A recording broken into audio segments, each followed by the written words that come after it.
Olá! Quais as principais mudanças climáticas que o Brasil e o mundo estão sujeitos? E os impactos do efeito estufa no planeta Terra? A jornalista Beatriz Rosa conversou com o secretário de Políticas e Programas de Pesquisa e Desenvolvimento do Ministério da Ciência, Tecnologia e Inovação. Afinal, qual é o papel de cada um de nós para a preservação do meio ambiente? Com a palavra, Carlos Nobre. O termo mudanças climáticas, modernamente, ele se refere a alterações no clima como nós o conhecemos, mas que a origem principal dessas alterações são as atividades humanas, principalmente através da emissão de gases de efeito estufa, queima de combustíveis, petróleo, carvão, gasolina, gás natural, gera esses gases em grandes quantidades. E eles vão se acumulando ano a ano na atmosfera. A atmosfera não consegue se livrar desses gases. Então é como se fosse uma forma de poluição. O gás carbônico, por exemplo, já subiu 42% nos últimos 100 anos, nos últimos 150 anos. Metano subiu também, óxido nitroso subiu, todos esses gases estão subindo. E quando eles sobem, quando eles aumentam a quantidade de moléculas na atmosfera, eles fazem o que eles sempre fizeram, que é aquecer. Esses gases fazem isso naturalmente. Mais gases, mais aquecimento. E aí a superfície começa a aquecer. Quando a superfície começa a aquecer, ela muda o padrão climático. Você começa a derreter gelo, esse gelo derretido corre para o mar, aumenta o nível dos oceanos, a água dos oceanos mais aquecida, ela expande, ela também aumenta o nível do mar, os oceanos estão se elevando, já subiram cerca de 20 centímetros nos últimos 100 anos. Com mais vapor d'água na atmosfera, porque a temperatura está mais alta da atmosfera, ela retém mais vapor d'água, o oceano está mais quente e evapora mais. Mais vapor d'água na atmosfera, as tempestades são mais intensas, porque o vapor d'água é o combustível das tempestades. Então nós vamos começar a ver ondas de calor, recordes de temperatura sendo quebrados.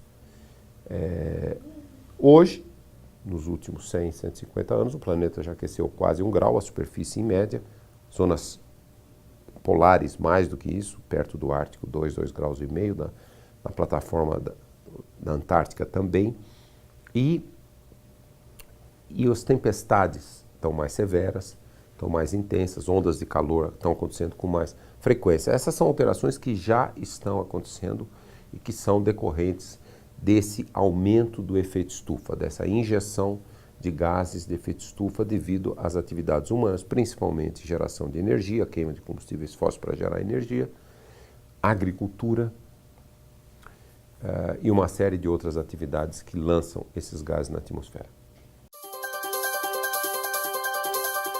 As mudanças são muito diversas, depende do local onde se olha, as que estão ocorrendo. Globalmente falando, tempestades intensas têm ficado mais intensas. Não em todos os lugares do planeta, mas, de modo geral, isso tem acontecido pela razão de termos mais vapor d'água na atmosfera. Tufão, furacão, ciclone, que são todos diferentes nomes para o mesmo fenômeno, os cenários de mudanças climáticas para o futuro, eles indicam furacões ou ciclones ou tufões mais intensos. Eles não indicam um número muito maior do que hoje, cerca de 80 a 90 desses fenômenos extremos que acontecem por ano em todos os oceanos tropicais, seja no Atlântico, no Pacífico e no Oceano Índico. Mas, no futuro, esses fenômenos que já têm ventos muito intensos, eles acontecerão, os ventos acontecerão com mais intensidade e com mais chuva, mas não sabemos realmente se o número vai mudar. Aparentemente não. O nível do mar está subindo globalmente, todas as costas já experimentam um aumento do nível do mar, cerca de 20 centímetros nos últimos 100 anos, com projeção do nível do mar subir entre 60 centímetros até 1,4, 1,5 metros este século. Mas, de modo geral, o que se projeta para o futuro, em alguns lugares isso parece que já está acontecendo, é que nas regiões semiáridas, onde já há pouca chuva, pouca disponibilidade de água, vai haver menos ainda. secas mais intensas, temperaturas maiores causando maior evaporação da água da superfície, perda da água, menos disponibilidade de água. Em regiões onde a água já é um recurso muito escasso e um recurso crítico em função da imprevisibilidade das secas. Nas latitudes médias e altas, em alguns lugares pode chover até um pouco a mais, ainda que chuva com grande intensidade. Nas regiões polares, grande aumento de temperatura. As regiões polares, o aumento de temperatura vai ser muito mais rápido e muito maior, como já estamos observando. Por exemplo, o gelo do Oceano Ártico, do Polo Norte, que flutua sobre o oceano, ele deve desaparecer no verão do hemisfério norte nos próximos 50, 70 anos. Não haverá mais gelo no fim do verão. Haverá gelo no inverno, que é muito frio, mas aí chega a primavera, começa a derreter, derrete tudo. No verão, no fim do verão, não tem mais gelo. Isso modifica totalmente o Oceano Ártico. Alguns veem como um aspecto positivo, que vai permitir rotas de navegação, ligando a Ásia com a Europa, não vai precisar mais passar pelo... Quem estiver na China e quiser transportar alguma coisa para o Oceano Atlântico, para os Estados Unidos, para o Canadá, mesmo para a Europa Ocidental, vai passar pelo Ártico. Mas tem uma série de outras implicações. O desaparecimento do gelo modifica o clima globalmente, modifica a ecologia do Oceano Ártico. Há riscos muito grandes a inúmeras espécies da ecologia do Oceano Ártico, por exemplo, o urso polar, entre muitos outros. Então essas são grandes transformações.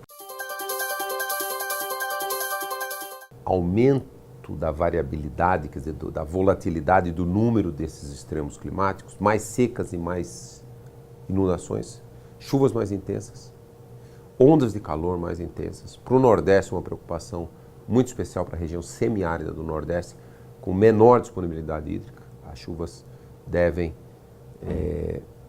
ficar mais variáveis, mais imprevisíveis e menos água na superfície, compondo já um problema grave de indisponibilidade hídrica para a agricultura na região semiárida.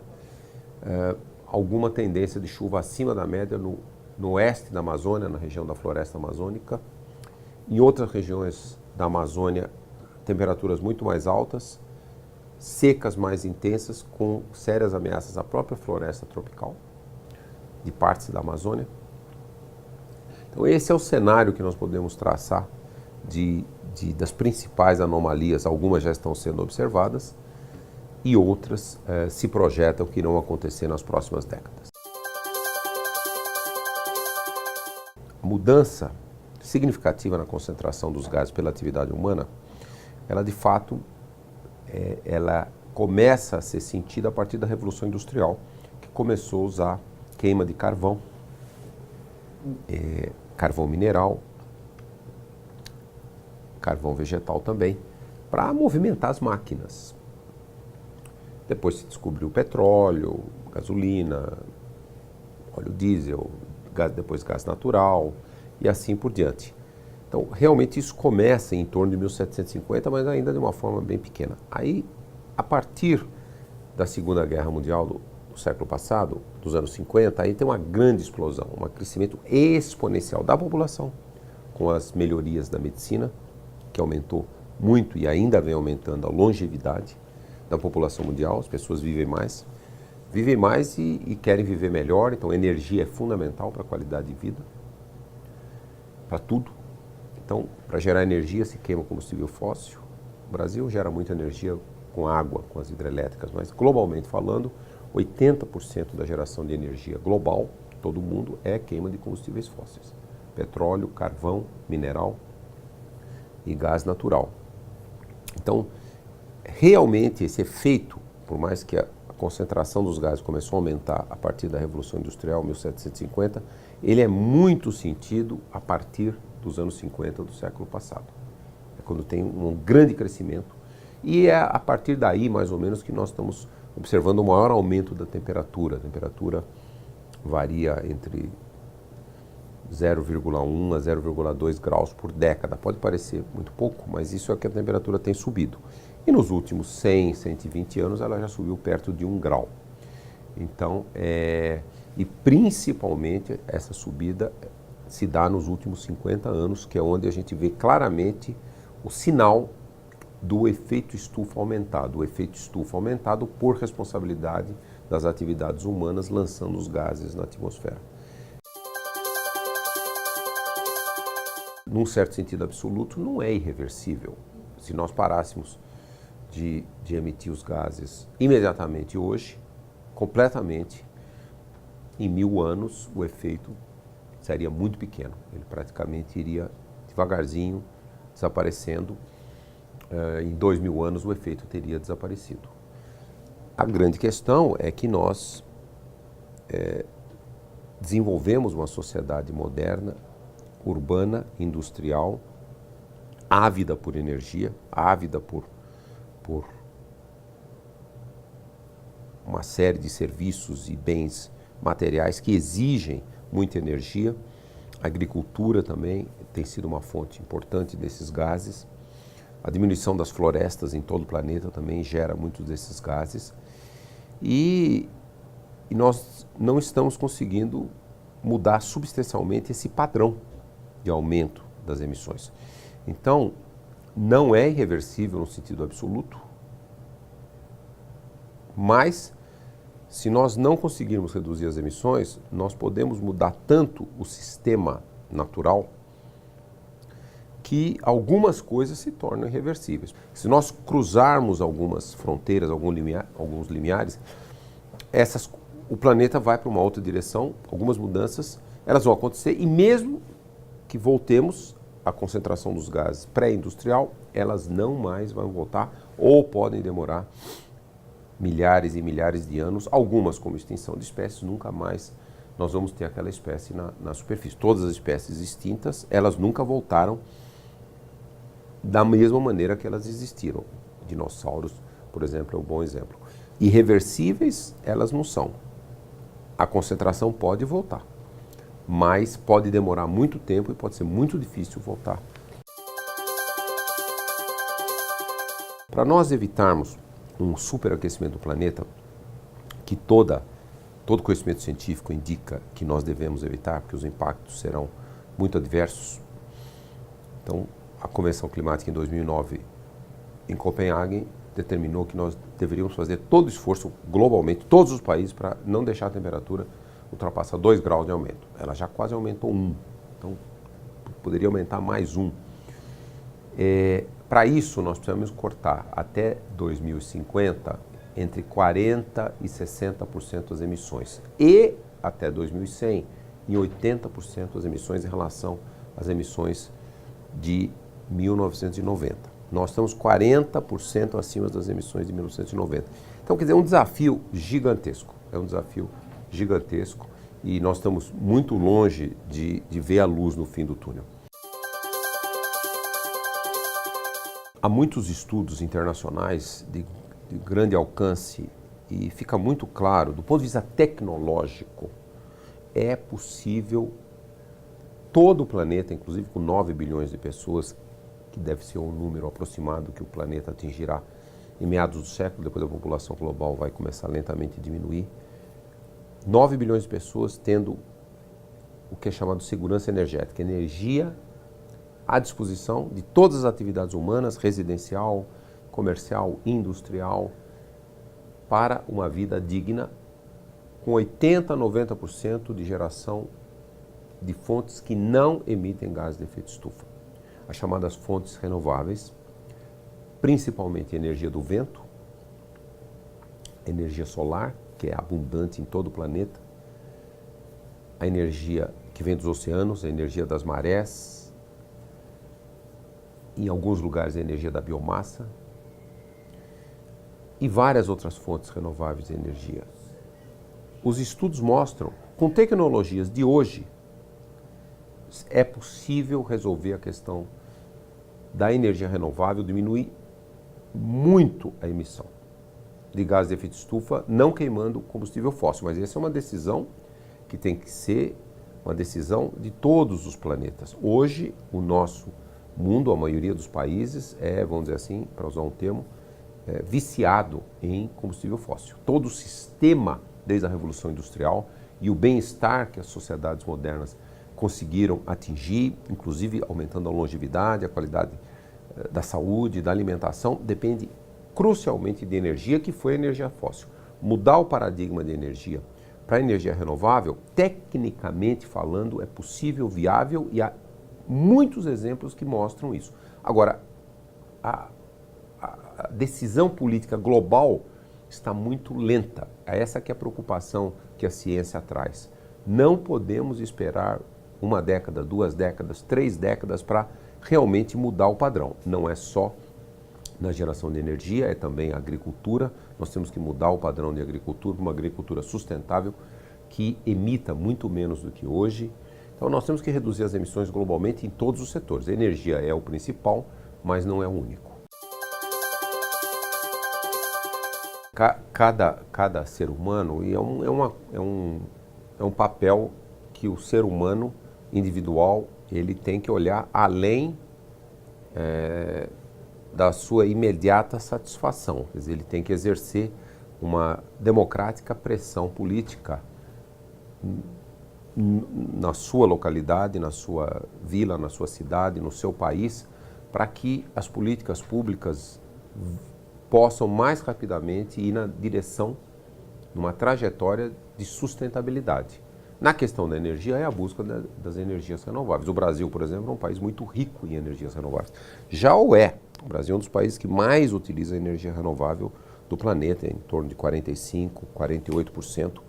É mais do que a maioria dos planetas do mundo. Mas nós precisamos fazer mais. Nós precisamos chegar nas próximas décadas em 80%. O Brasil é um dos países que está mais próximo. Tem países que têm 10%, 12% de energia renovável e precisa chegar a 80%. O Brasil já tem 45%, 48%. Mas nós precisamos querer, senão nós não vamos sair muito desse limiar, desse patamar que nós já estamos há muito tempo. Então, as pessoas precisam começar a enxergar um modo mais sustentável, um consumo responsável, olhando bem a origem do que se consome para ver se associado com a produção de tudo que se consome tem menor emissão. Isso é muito importante. O Brasil, de novo, é um país muito rico em energias renováveis. Nós precisamos começar a favorecer as energias renováveis, induzir a direção da necessidade de energia do país, do crescimento do fornecimento de energia do Brasil para as energias renováveis. Essas são todas as plataformas políticas que o cidadão tem que participar do debate. Não é uma decisão que vem de cima sem a participação dos cidadãos. Se não houver participação dos cidadãos, a tendência sempre é, vamos dizer assim, buscar o status quo, que já está funcionando, que eu já conheço, e nós vamos levar muito tempo para atingir os patamares de sustentabilidade. O Brasil tem como política pública, no seu mais alto nível, buscar trajetórias de sustentabilidade. Algumas pessoas chamam uma economia de baixo carbono, outros chamam uma economia verde. O termo não importa. O que importa é buscar uma trajetória de desenvolvimento que, ao mesmo tempo que melhore a qualidade de vida, a renda, distribua mais riqueza para todos os brasileiros, mas que ela seja também, além de socialmente justa, ambientalmente responsável.